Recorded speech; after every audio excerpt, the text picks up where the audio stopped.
الحمد لله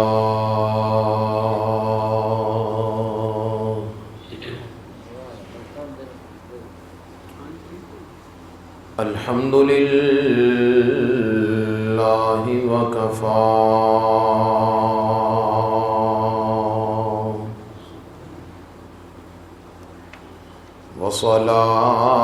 وسلام على عباده الذين اصطفى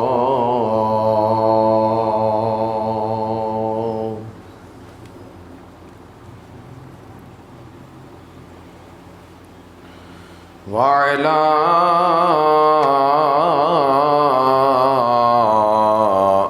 آله التقى وصحبه الهدى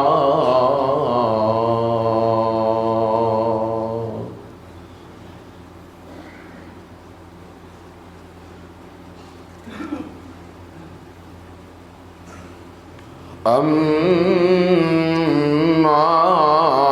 بعد فأعوذ بالله من الشيطان الرجيم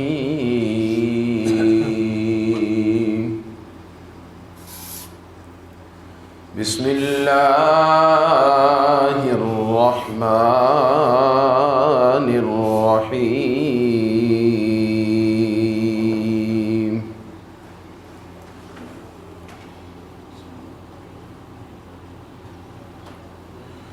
وَإِذَا قِيلَ لَهُمْ آمِنُوا كَمَا آمَنَ النَّاسُ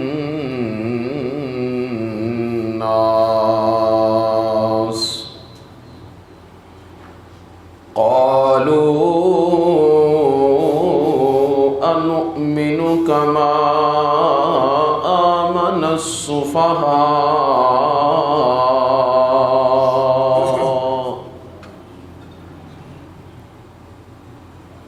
ألا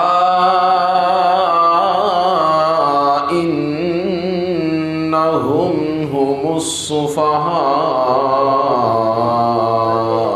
ولكن لا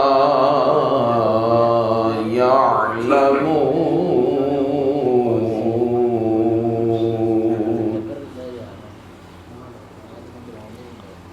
صدق الله مولانا العظيم وبلغنا رسوله النبي الكريم قال الله تبارك وتعالى في شان حبيبه إن الله وملائكته يصلون على النبي يا أيها الذين آمنوا صلوا عليه وسلموا تسليما الصلاة والسلام عليك يا رسول الله وعلى آلك وأصحابك يا حبیب اللہ. مل کر بآواز بلند پڑھیں الصلاۃ والسلام علیک یا رسول اللہ وعلی آلک واصحابک یا حبیب اللہ. الصلاۃ والسلام علیک یا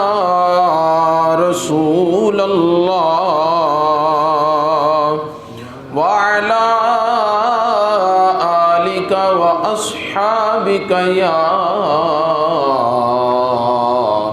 حبیب اللہ.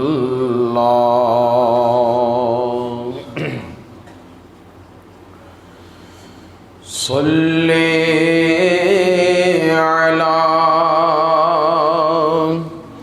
نبینا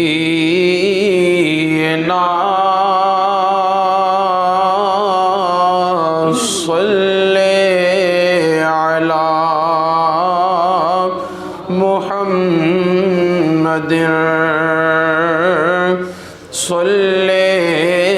علی شفیعنا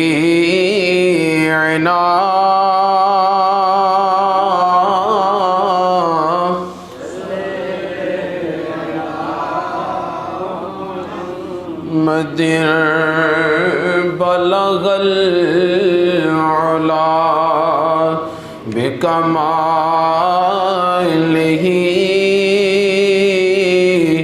کشف الدجی بجمالہ حسن جمیع خصالہ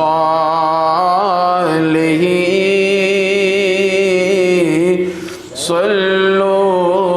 علیہ وآلہ صلی علی نبینا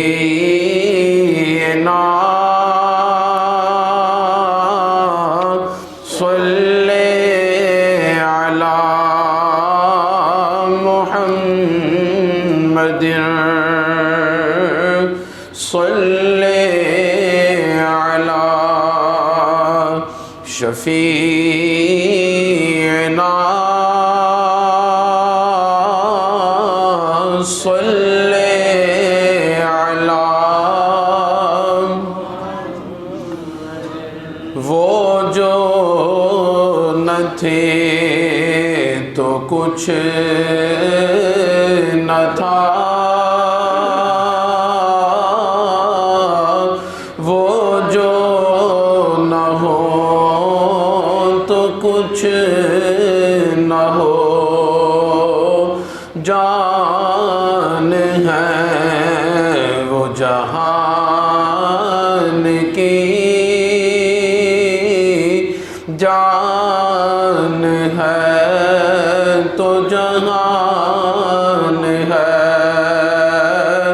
صلی علی شفیعنا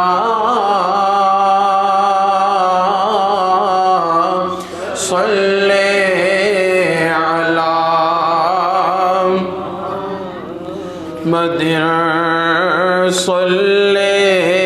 علی نبینا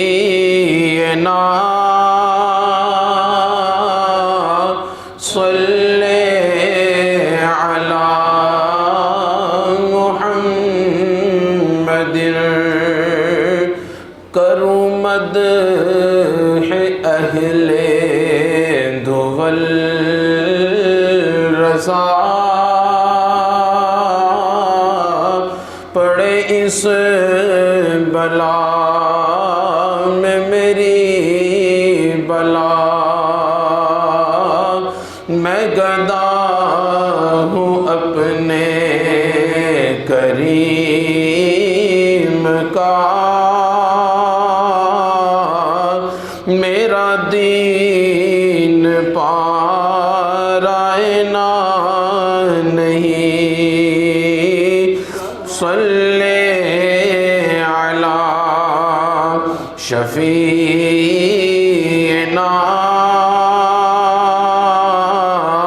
صلی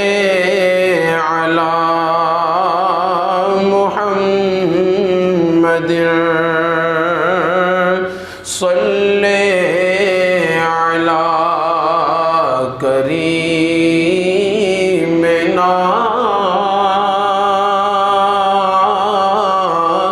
صلی علی محمد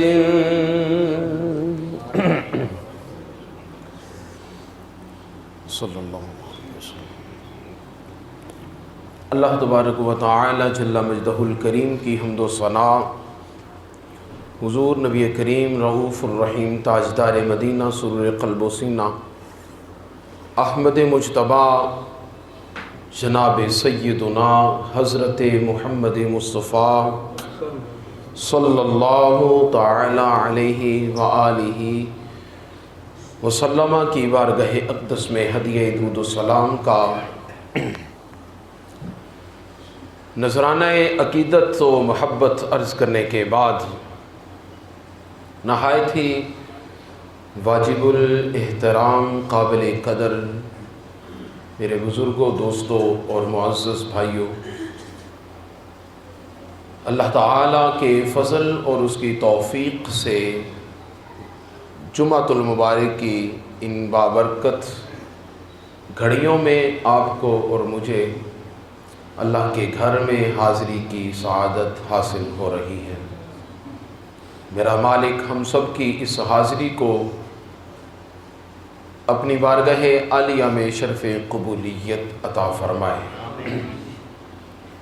جمعۃ المبارک کی اس بابرکت گھڑی اور اس عظیم دن کے طفیل ہمارے جتنے مسلمین، مسلمات، مؤمنین، مؤمنات اس دنیا سے پردہ کر گئے ہیں، وصال کر چکے ہیں، مولا تعالیٰ اپنے حبیب علیہ الصلاۃ والسلام کے طفیل آقا علیہ الصلاۃ والسلام کے صدقے ان سب کی کامل و اکمل بخشش فرمائے۔ عزیزان گرامی قدر ساتھیو، قرآن مجید فرقان حمید کی پہلے سپارے کی دوسرے رکوع کی 13 نمبر آیت آپ کے سامنے تلاوت کرنے کا شرف حاصل کیا ہے۔ اللہ تعالیٰ نے ارشاد فرمایا وَإِذَا قِيلَ لَهُمْ آمِنُوا كَمَا آمَنَ النَّاسُ قَالُوا أَنُؤْمِنُ كَمَا آمَنَ السُّفَهَاءُ أَلَا إِنَّهُمْ هُمُ السُّفَهَاءُ وَلَكِنْ لَا يَعْلَمُونَ۔ اللہ تعالیٰ نے اپنے محبوب علیہ الصلاۃ والسلام کو جب اس کائنات کے اندر بھیجا تو حضور کریم علیہ الصلاۃ والسلام مخزن کائنات ہیں، مصدر کائنات ہیں۔ آقا علیہ الصلاۃ والسلام مقصد تخلیق کائنات ہیں، مخزن کائنات یعنی کائنات کا خزانہ، اور مخرج کائنات یعنی کائنات کی ابتدا، جہاں سے کائنات پھوٹتی ہے، نکلتی ہے، کائنات کا جہاں سے آغاز ہوتا ہے۔ تو حضور کریم علیہ الصلاۃ والسلام اول بھی ہیں اور حضور کریم علیہ الصلاۃ والسلام آخر بھی ہیں۔ تخلیق کے اعتبار سے آقا علیہ الصلاۃ والسلام اول ہیں، اور پیدائش کے اعتبار سے،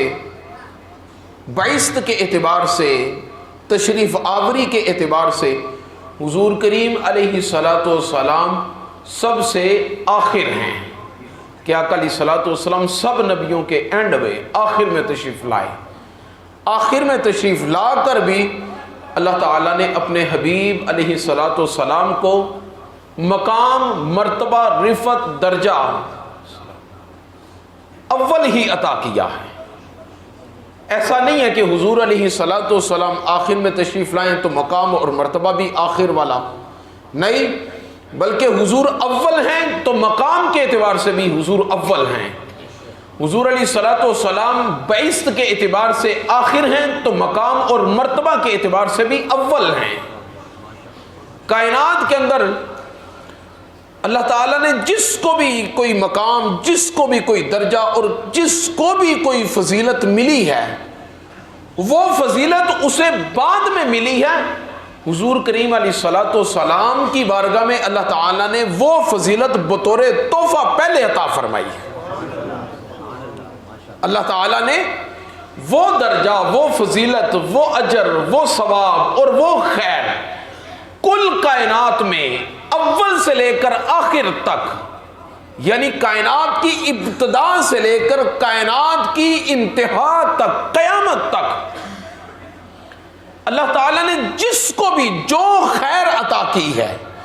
جس کا تعلق خیر کے ساتھ ہے، جس کا تعلق ثواب کے ساتھ ہے، جس کا تعلق فضیلت کے ساتھ ہے، جس کا تعلق بھلائی کے ساتھ ہے، جس کا تعلق عظمت درجات کی بلندی کے ساتھ ہے، ہر اس مقام کو اللہ تعالیٰ نے سب سے پہلے اپنے محبوب علیہ الصلوۃ والسلام کی جھولی میں ڈالا، وہ حضور علیہ الصلوۃ والسلام کے مقام اور مرتبہ کے اندر شامل کیا اسے پہلے،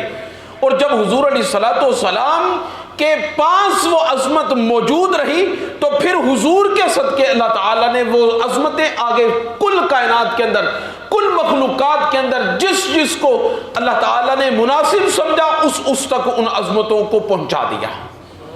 نبوت اور رسالت حضور علیہ الصلوۃ والسلام کا خاصہ ہے، آقا علیہ الصلوۃ والسلام کی فضیلت ہے، آقا علیہ الصلوۃ والسلام کی بلندی درجات کا ایک عظیم سبب ہے، لیکن نبوت بھی اور رسالت بھی حضور علیہ الصلوۃ والسلام کو اللہ تعالیٰ نے سب سے پہلے عطا فرمائی، سب سے پہلے عطا فرمائی۔ آقا علیہ الصلوۃ والسلام سب سے پہلے نبی ہیں، جس طرح کہ وہ روایت کے اندر آتا ہے کہ حضور علیہ الصلوۃ والسلام سے پوچھا گیا، یا رسول اللہ صلی اللہ علیہ وسلم متى وجبت لک النبوہ، یا رسول اللہ آپ نبی کب سے ہیں؟ میرے آقا بولیں تو صحیح، آپ نبی کب سے ہیں؟ حضرت آدم علیہ الصلوۃ والسلام سب سے پہلے تشریف لائے ہیں، یا رسول اللہ آپ سب سے آخر میں تشریف لائے ہیں۔ کوئی یہ نہ سمجھتا رہے کہ آقا علیہ الصلوۃ والسلام سب سے آخر میں آئے ہیں تو نبوت بھی سب سے آخر میں ہے، نہیں۔ صحابہ کرام نے پوچھا، میرے آقا آپ کو اللہ تعالیٰ نے نبوت کب سے عطا کی، آپ کب سے اللہ تعالیٰ کے نبی ہیں؟ تو میرے حبیب علیہ الصلوۃ والسلام نے مشکاۃ شریف کے اندر اور دیگر حدیث کی متعدد کتب کے اندر یہ روایت موجود ہے، حضور علیہ الصلوۃ والسلام نے ارشاد فرمایا وَآدَمُ بَيْنَ الْمَاءِ وَالطِّينِ، حضور علیہ الصلوۃ والسلام فرماتے ہیں میری نبوت تو اس وقت بھی چمک رہی تھی جب حضرت آدم علیہ الصلوۃ والسلام ابھی پانی اور مٹی کے درمیان تھے، ابھی پانی اور مٹی کے میلاد شریف کے موضوع پر اور مہینے کے اندر اس حدیث پاک پر بڑی طویل گفتگو آپ سماعت فرما چکے ہیں کہ آقا علیہ الصلوۃ والسلام نے ایک لمٹ نہیں اس میں بیان فرمائی، ایک حد نہیں بیان فرمائی، اس کا آغاز نہیں بیان کیا۔ تھوڑی سی اگر آپ توجہ کریں تو آپ کو سمجھ آ جائے گی۔ پوچھا یا رسول اللہ آپ کب سے نبی ہیں، آپ کب سے نبی ہیں؟ اگر لمٹ کو، اگر ٹائم کو، وقت کو بیان کیا جاتا تو بتا دیا جاتا فلاں دن سے نبی ہوں، فلاں گھڑی سے نبی ہوں، فلاں ٹائم سے میں نبی ہوں، تو بندے کو سمجھ آتا تھی ہاں یہ ایک وقت ہے، اس وقت سے نبوت کا آغاز ہوا ہے۔ تو پھر بندے کے ذہن کے اندر شیطان ہے نا، بندے کے ذہن کے اندر مختلف قسم کے وسوسے اور شیطانیاں ڈالتا رہتا ہے، پھر اس شیطان نے ایک اور سوچ ذہن کے اندر ڈالنی تھی، وہ کیا؟ اس نے یہ سوچ ڈالنی تھی کہ اگر اس ٹائم سے نبوت کا آغاز ہے تو جو ٹائم اس ٹائم سے پہلے گزرا ہے جو وقت اس سے پہلے گزرا ہے وہ نبوت سے خالی نہیں۔ کائنات کا کوئی ایسا دن، کوئی ایسی گھڑی، کوئی ایسا وقت، کوئی ایسا لمحہ ہی نہیں ہے کہ جس لمحے کے اندر میرے نبی علیہ الصلوۃ والسلام کی نبوت شاہکار نہ ہو۔ سبحان اللہ۔ وہ کیسے؟ دیکھیں، پوچھا یا رسول اللہ آپ کب سے نبی ہیں؟ حضور علیہ الصلوۃ والسلام نے فرمایا آپ کو اگر یہ چیز سمجھانا چاہوں اور بتانا چاہوں تو آپ نہیں سمجھ سکتے، کیونکہ آپ کا درجہ چھوٹا ہے، یہ جس کے بارے میں پوچھ رہے ہو اس کی عظمتیں بلند ہیں،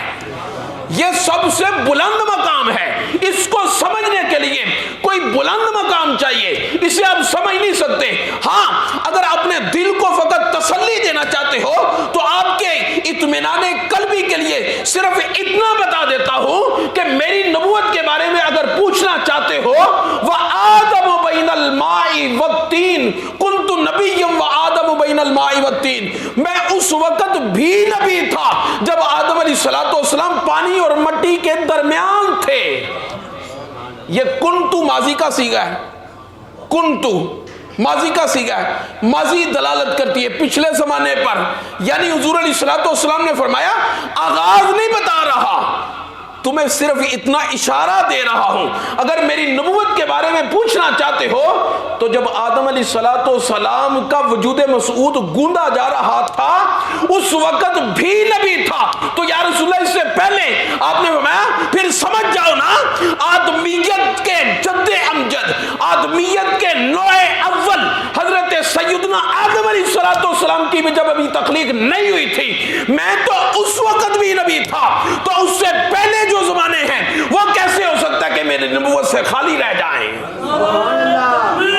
اللہ اکبر، یا رسول اللہ، یا حضور کریم علیہ السلام، آقا علیہ الصلوۃ والسلام، آپ کی نبوت اور رسالت کو اللہ تعالیٰ نے کوئی زمانہ ایسا نہیں ہے جو خالی رہ گیا ہو، فرمایا کہ کوئی زمانہ ایسا نہیں، میں اس سے پہلے کا نبی ہوں۔ اور پہلے کا نبی کب؟ حضور علیہ الصلوۃ والسلام نے فرمایا سب سے اول تخلیق ہی میری ہوئی ہے، جب سب سے اول تخلیق ہی میری تو سب سے اول نبی ہی میں۔ اس وقت تو نہ چاند تھا، نہ سورج تھا، نہ یہ آسمان تھے، نہ زمین تھی، نہ کوئی سمتیں تھیں، نہ کوئی گھڑیاں تھیں، نہ کوئی لمحہ تھا، وقت از خود وقت ہی نہیں تھا، سبحان اللہ، وقت از خود وقت۔ دیکھیں نا، یہ سورج طلوع ہوتا ہے تو سورج کے طلوع ہونے سے ہمیں ایک ٹائم کی لمٹ کا پتہ چلتا ہے، ٹائم کا آغاز ہوتا ہے سورج کے ساتھ، سورج خود ہی نہیں تھا تو وقت کیسا پتہ چلے؟ سورج کے ساتھ آپ اندازہ لگاتے ہیں اس ٹائم دوپہر کا ٹائم ہو گیا، یہ شام کا وقت ہو گیا، یہ صبح کا وقت ہو گیا۔ سورج کے ساتھ خدا تعالیٰ نے اپنے حبیب کو اس وقت بنایا جب سورج نہ تھا، جس مقام پر سورج ہوتا ہے وہ مقام ابھی آسمان بھی نہ تھے، تو حضور تو اس سے پہلے کے نبی ہیں۔ پھر اللہ تعالیٰ نے اپنے حبیب علیہ الصلوۃ والسلام کو نبوت کا ایسا عظیم شاہکار بنایا، تو حضور نے پھر جو اللہ تعالیٰ نے پھر جو حضور کو صحابہ عطا کیے، آقا کو جو صحابہ عطا کیے، وہ صحابہ بھی بے مثال صحابہ، کائنات میں ان کی بھی مثال نہیں ہے، ان کی بھی کوئی مثال نہیں ہے۔ جب ایمان لانے کا معاملہ آیا، بات آئی، تو اللہ تعالیٰ نے کیا فرمایا؟ اگر میرے حبیب علیہ الصلوۃ والسلام کو ماننا چاہتے ہو نا تو کس طرح مانو؟ فرمایا معیار میرے صحابہ ہیں۔ ایمان کا معیار کون ہے؟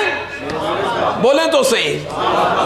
ایمان کا معیار میرے صحابہ ہیں۔ کیسے؟ فرمایا آمینو، ایمان لاؤ، کما آمن الناس، جیسے ابو بکر صدیق ایمان لائے ہیں، جیسے حضرت فاروق اعظم ایمان لائے ہیں، جیسے حضرت عثمان غنی ایمان لائے ہیں، جیسے حیدر کرار، علی مرتضیٰ شیر خدا ایمان لائے ہیں۔ میرے حبیب پر اگر ایمان لانا چاہتے ہو تو تم اپنے فلسفوں سے، اپنی عقلوں سے، اور اپنے علمی زاویوں سے، اور اپنی سوچوں سے، اور اپنی سائنسی اور ٹیکنالوجی اعتبار کو سامنے رکھتے ہوئے ایمان کو محدود کر کے اگر لانا چاہو گے تو خدا فرماتا ہے وہ تمہارا ایمان میں تمہارے منہ پہ ماروں گا۔ مجھے جو ایمان قبول ہے، مجھے وہ ایمان قبول ہے جو حضور کے صحابہ سے ملتا ہوگا۔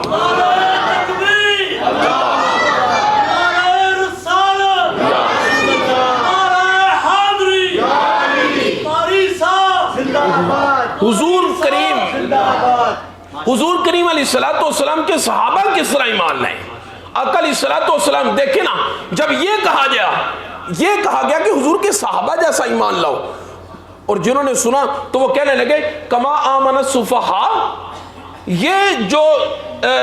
ایمان لائے ہیں ان جیسا ہم ایمان لائیں، کیسے؟ یہ تو بے وقوف ہے۔ کما آمن السفہاء، یہ تو بے وقوف ہیں، ان بے وقوفوں جیسا ایمان لائیں۔ منافقین نے جب یہ کہا تو جب انہوں نے یہ کہا تو اللہ تعالیٰ نے قرآن مجید کے اندر اب کہا انہوں نے ہے، اور کہا کن کو ہے؟ بولیں تو صحیح، کن کو کہا ہے؟ صحابہ کو کہا۔ اللہ تعالیٰ نے قرآن مجید میں فرمایا الا، او میرے لوگوں سن لو، میرے بندوں سن لو، انہم ہم السفہاء، دو ضمیریں استعمال کی ہیں، انہم یہ بھی اشارہ ان کی طرف، اور دوبارہ ہم یہ بھی ضمیر ان کی طرف اشارہ کر کے فرمایا بے شک یہی ہم السفہاء، ہاں جو یہ بے وقوف کہہ رہے ہیں یہ خود بے وقوف ہیں، یہ خود بے وقوف ہیں، ولیکن لا یعلمون، اوے بے وقوف بھی اس درجے کے بے وقوف ہیں انہیں اپنی بے وقوفی کا بھی علم ہی نہیں ہے، یہ جال بھی ہیں، یہ ابتر بھی ہیں اور بے وقوف بھی ہیں۔ حضور کریم علیہ السلام کے صحابہ کو کیا کہا گیا؟ منافقین نے کیا کہا؟ حضور علیہ السلام ہمارے استاد گرامی قبلہ مفتی اعظم پاکستان مفتی عبدالقیوم صاحب ہزاروی رحمۃ اللہ تعالی علیہ، آپ جب کلاس میں پڑھاتے یہ فرماتے تو آپ فرماتے تھے کہ بندہ اس وقت تک حضور کریم علیہ السلام کی بارگاہ میں محبت اور عشق کے اس لیول پر پہنچ نہیں سکتا جب تک لوگ اس کی محبت اور اس کے عشق کو دیکھ کر اسے بے وقوف نہ کہنا شروع کر دیں۔ حضور کریم علیہ السلام کی ساتھ میں بندہ اس قدر فنا ہو جائے، محبت میں اس قدر غرق ہو جائے اور عشق میں اس قدر آگے نکل جائے کہ اس کے اس حد کو دیکھ کر اسے کہنا شروع کر دے یہ بے وقوف ہے۔ فرمایا پھر اللہ اکبر،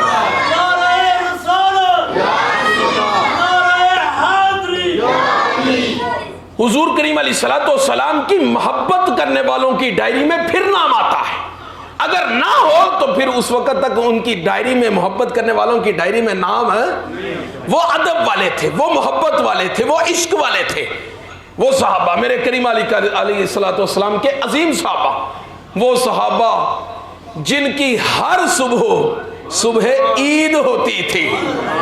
وہ صحابہ جن کی ہر صبح عید ہوتی تھی، خدا کا قرب حاصل تھا، میرے نبی کی دید ہوتی تھی۔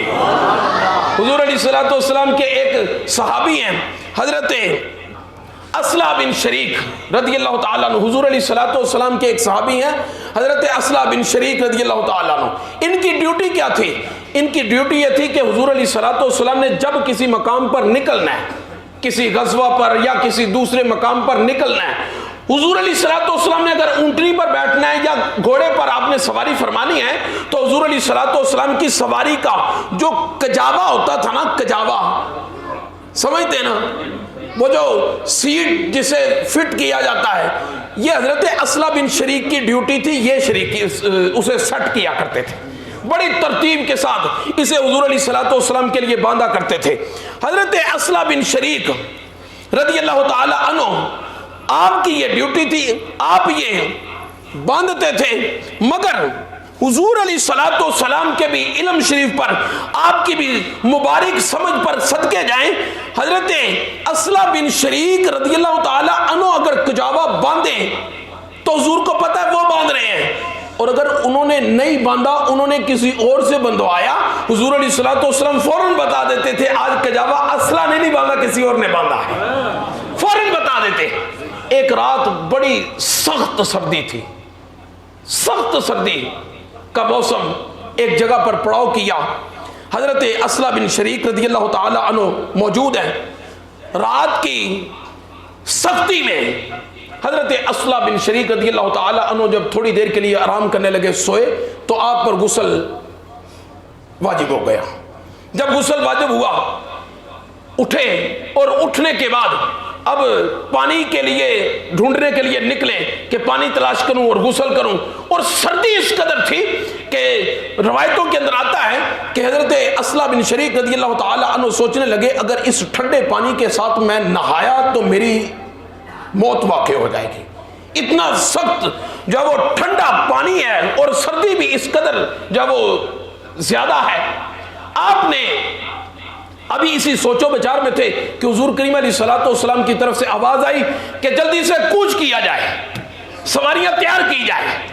ادھر سے جب یہ آواز آئی، نکارہ بج گیا اور سارے جو ہے وہ اپنی اپنی سواریاں تیار کرنے لگے۔ اسلح بن شریک رضی اللہ تعالیٰ عنہ کی ڈیوٹی تھی، انہوں نے حضور کی سواری تیار کرنی تھی۔ اب جب حضور علیہ السلام کے اس کجاوا شریف کو رکھنے کی باری آئی، لوگ حضرت اسلح کی طرف دیکھنے لگے۔ انہوں نے ایک اپنے دوسرے ساتھی کو ان کے ساتھ جو تھا اسے کونی کے ساتھ ہلایا اور اسے کھڑا کر کے کہنے لگے ایسا کر جلدی سے جا اور تو حضور کریم علیہ السلام کا وہ کجاوا سیٹ کر کے آ۔ وہ کجاوا تو سیٹ کر کے حضرت اسلم رضی اللہ تعالی عنہ آپ نے وہ کجاوا سیٹ نہیں کیا اور آپ نے جلدی سے پانی کا انتظام کیا، کچھ لکڑیاں وغیرہ اکٹھی کی، پانی گرم کیا اور غسل کیا، اور کجاوا جو تھا انہوں نے سیٹ کیا، اور حضور کریم علیہ الصلوۃ والسلام جب اس کجاوے کے قریب آئے تو بیٹھتے ساتھ ہی حضور علیہ الصلوۃ والسلام فرمانے لگے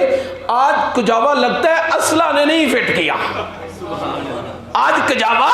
اسلحہ نے نہیں اس کو سیٹ کیا۔ عرض کی کہ یا رسول اللہ صلی اللہ علیہ وسلم وہ کسی کام میں مصروفیت کی وجہ سے وہ نہیں پہنچ سکے اور انہوں نے نہیں کیا۔ آقا علیہ الصلوۃ والسلام کا یہ قافلہ چل پڑا، پیچھے سے وہ وضو کر کے غسل کر کے طہارت پاکیزگی حاصل کر کے جب قافلے کے ساتھ ملے تو دیکھیں صحابی کا عشق رسول دیکھیں، انہوں نے جب حضور کریم علیہ الصلوۃ والسلام کی بارگاہ میں حاضری دی تو حضور علیہ الصلوۃ والسلام نے خوش ہو کر ان کی طرف دیکھا اور دیکھ کر فرمایا اے اسرا آج کجاوا تم نے سیٹ نہیں کیا، کس کو کہا سیٹ کرنے کے لیے اور تم نے کیوں نہیں سیٹ کیا؟ حضرت اسرا بن شریک رضی اللہ تعالیٰ عنہ آپ کے یہ زندہ و تابندہ الفاظ ہیں، آپ نے عرض کی فَكَرِهْتُ أَنْ أُرَحِّلَ وَأَنَا جُنُبٌ، یا رسول اللہ صلی اللہ علیہ وسلم مجھ پر جب غسل واجب ہو گیا اور میں جب جنبی ہو گیا تو یا رسول اللہ میری طبیعت نے، میرے ایمان نے، میرے عشق اور میرے ذوق نے یہ گوارا ہی نہیں کیا کہ یا رسول اللہ حالت جنب میں آپ کے کجاوے کو بھی ہاتھ لگاؤں،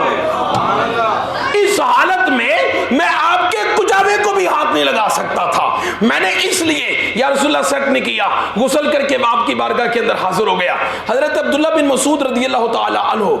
حضرت سیدنا عبداللہ بن مسعود رضی اللہ تعالیٰ عنہ یہ وہ عظیم صحابی ہیں کہ جو حضور کریم علیہ الصلوۃ والسلام کے صحابہ کو علم دین سکھایا کرتے تھے، درس دیا کرتے تھے۔ بخاری شریف کے اندر ملتا ہے کہ انہوں نے حضور علیہ الصلوۃ والسلام نے ان کی ڈیوٹی لگائی تھی ہر پیر والے دن اور ہر جمعرات والے دن مدینہ شریف کے اندر، مسجد نبی شریف کے اندر صحابہ کو درس دیا کرتے تھے، لیکن ان کا اپنا معمول کیا تھا؟ ان کا اپنا معمول یہ تھا، انہیں کیا بولتے ہیں جی یہ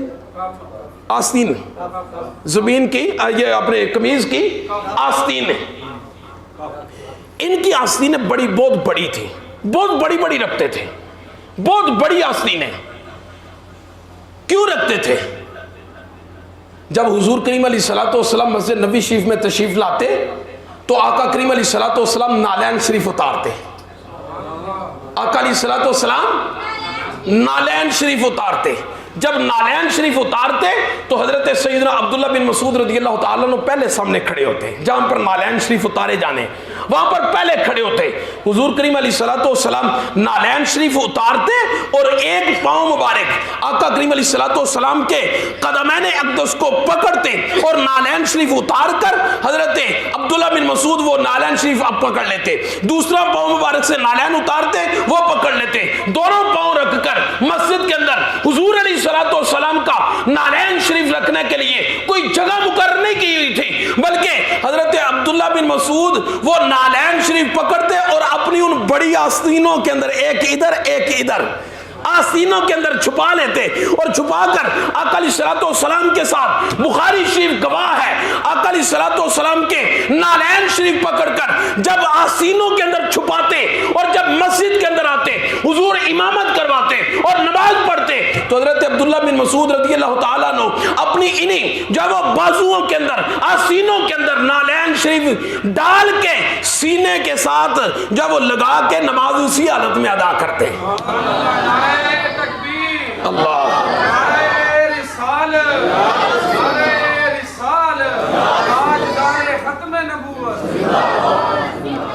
اللہ تبارک و تعالی نے انہیں یہ علم کا ذخیرہ کیسے عطا کیا؟ آپ علم کے اتنے بڑے جب وہ وارث علوم مصطفیٰ کیسے بنے؟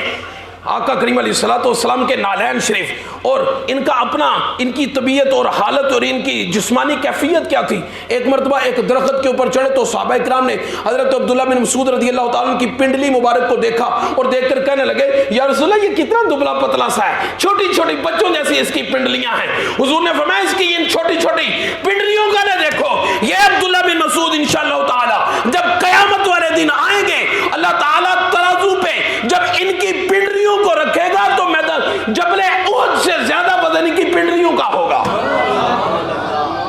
آپ کو پتہ ہے نماز کے اندر بھی حضور علیہ الصلوۃ والسلام کے صحابہ حضور کا ادب کتنا کیا کرتے تھے، نماز کے اندر بھی۔ حضرت معاذ بن جبل رضی اللہ تعالیٰ عنہ مسجد نبی شریف میں آئے، آخری بات ہے یہ، مسجد نبی شریف میں حضرت معاذ بن جبل آئے۔ ممکن ہے یہ ایک نئی بات ہو آپ سب کے لیے، نمازی جب مسجد میں نماز کے لیے آتا ہے، جماعت کھڑی ہو گئی ہے،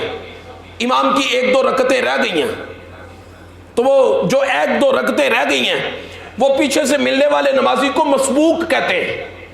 وہ جب اس کی پچھلی رکعتیں رہ گئی ہیں، جو پہلی رکعتیں، وہ کب ادا کرتا ہے؟ بعد میں ادا کرتا ہے۔ اچھا، یہ کب سے بعد میں ادا کرنے لگے؟ آؤ میں بتاتا ہوں۔ آپ ابن اسیر جزری کو پڑھ کر دیکھیں اور آپ الاصابہ کو پڑھ کر دیکھیں، ان کے اندر یہ موجود ہے۔ یہ پہلے یہ تھا، مسئلہ یہ تھا کہ جب کوئی رکعتیں امام سے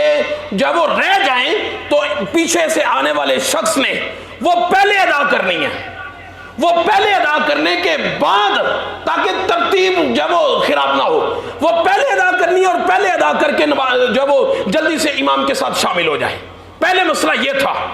حضرت معاذ بن جبل رضی اللہ تعالیٰ عنہ آئے اور انہوں نے دیکھا کہ مسجد کے اندر جب میں آیا تو آقا علیہ الصلوۃ والسلام تشہد میں ہیں، اور جب آپ کھڑے ہوئے تو آپ کو پتہ چلا 2 رکعتیں تو رہ چکی ہیں، 2 رکعتیں میری رہ گئی ہیں۔ اب انہوں نے وہ 2 رکعتیں، مسئلہ چونکہ یہ تھا کہ پہلے ادا کرنی ہے، انہوں نے وہ پہلے ادا کرنے کی بجائے تیسری رکعت میں حضور کے ساتھ شامل ہو گئے۔ جب تیسری رکعت میں حضور کے ساتھ شامل ہوئے تو حضور کریم علیہ الصلوۃ والسلام نے جب سلام پھیر دیا، ان کی 2 رکعتیں رہتی تھیں، انہوں نے کھڑے ہو کر وہ 2 رکعتیں پڑھنی شروع کر دی۔ جب انہوں نے 2 رکعتیں پڑھنی شروع کی، حضور کریم علیہ الصلوۃ والسلام نے ان کو دیکھا، صحابہ دیکھنے لگے دائیں بائیں والے کہ مسئلہ تو یہ ہے کہ جو رکعتیں رہ جاتی ہیں وہ رکعتیں پہلے پڑھی جائیں اور بعد میں امام کے ساتھ ہی سلام پھیر لیا جائے، لیکن اب معاذ بن جبل نے ایسا کیا کیا؟ حضرت معاذ بن جبل رضی اللہ تعالیٰ عنہ نے جب یہ کیا، حضور کریم علیہ الصلوۃ والسلام نے ان کے سلام کے بعد ان سے پوچھا، اے معاذ بن جبل یہ کیا ہے؟ آج آپ نے جو رکعتیں رہ گئی تھی وہ تو آپ نے پہلے پڑھنی تھی، آپ نے بعد میں کیوں پڑھی؟ حضرت معاذ بن جبل رضی اللہ تعالیٰ عنہ دونوں ہاتھ باندھ کر حضور کی بارگاہ میں کھڑے ہوئے اور عرض کرنے لگے، یا رسول اللہ صلی اللہ علیہ وسلم فَقَرِحْتُ أَنْ أُخَالِفَكَ، یا رسول اللہ میری طبیعت نے، میرے ایمان نے گوارا ہی نہیں کیا کہ ایک طرف نماز آپ پڑھ رہے ہو اور آپ کی نماز کو میں چھوڑ کر اپنی پڑھوں، نہیں پہلے آپ کے ساتھ شامل ہوا، میں نے اپنی بعد میں پڑھنی گوارا کی ہے، میں نے اپنی بعد میں پڑھی۔ آقا کریم علیہ الصلوۃ والسلام کو یہ ادا اس قدر پسند آئی، اللہ تعالیٰ کے حبیب علیہ الصلوۃ والسلام کو اس قدر یہ ادا پسند آئی کہ اللہ کے حبیب علیہ الصلوۃ والسلام نے فرمایا، جاؤ معاذ، آج تمہاری وجہ سے قیامت تک کے لیے ایک مسئلہ چھوڑے جاتے ہیں کہ آج کے بعد جس کی امام کی رکعتیں رہ جائیں گی وہ بعد میں پڑھے گا، وہ پہلے نہیں پڑھے گا۔ حضور کریم اللہ زندہ آباد، یہ زندہ آباد، یہ فقط حضور کریم علیہ الصلوۃ والسلام کی وجہ سے ہے۔ آقا کریم علیہ الصلوۃ والسلام کی ذات جس کے پیش نظر ہے اس کے لیے سب کچھ ہے، اور جو اس ذات سے ہٹ گیا پھر اس کے پاس نمازیں بھی ہوں، روزے بھی ہوں، حج بھی ہو، زکاتیں بھی ہوں، اعمال صالحہ جتنے مرضی ہو، اگر ذات مصطفیٰ نہیں تو رب کعبہ کی قسم کچھ بھی نہیں۔ اللہ تعالی ہم سب کو محبت کی